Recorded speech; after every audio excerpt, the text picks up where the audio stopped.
প্রিয় দর্শক, আসসালামু আলাইকুম। দর্শক, আপনাদের প্রীতীয় শুভেচ্ছা জানিয়ে শুরু করছি আমাদের আজকের প্রতিবেদন। তো দর্শক, আজকে আমরা এক অসহায় মেয়ের গল্প তুলে ধরব, যার নাম হচ্ছে নীলা।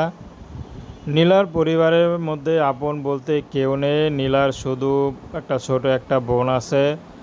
কারণ নীলার বাবা মা একটা অনুষ্ঠানে যেতেছিল নৌকাতে করে, হঠাৎ করে নৌকা ডুবে দুজনে মারা যায়, কারণ কেউ সাঁতার জানতো না। ভাগ্যক্রমে নীলা এবং নীলার ছোট বোনটাকে রেখে গিয়েছিল বাসায়, তো এই জন্য তারা বেঁচে গিয়েছে।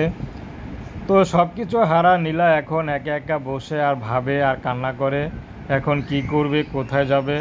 তার মধ্যে নীলার বিয়ের বয়স হয়েছে, আবার নীলার ছোট বোনটাকেও মানুষ করতে হবে, বড় একটা দায়িত্ব। তো নীলা এখন কি করবে, কে নেবে ছোট বোনকার শহর থেকে দায়িত্ব।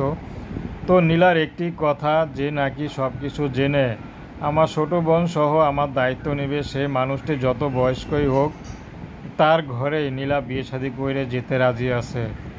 নীলার কোনো পছন্দ নেই, নীলা কোনো কাজবাজও করে না, কিন্তু বর্তমানে নীলা এখন ঢাকায় পড়ে একটা বাসায় কোনো মতে কাজ নিয়েছে। সেখানে শুধু ঘর মোছা আর ফার্নিচার মোছার কাজ করে এসে পড়ে, কিন্তু কাপড় চোপড় ধোয় না। তো নীলাই আগেই বলে নিয়েছে যে আমি কাপড় চোপড় ধুতে পারবো না। তো নীলা চাচ্ছে যদি একটা ভালো জীবনসঙ্গী পায় তাহলে সেখানে চলে যেতাম। তো প্রেম, ভালোবাসা, সাহায্য, সহযোগিতা, বিয়ে শাদী করা একান্ত আপনাদের ব্যক্তিগত ব্যাপার। আসসালামু আলাইকুম।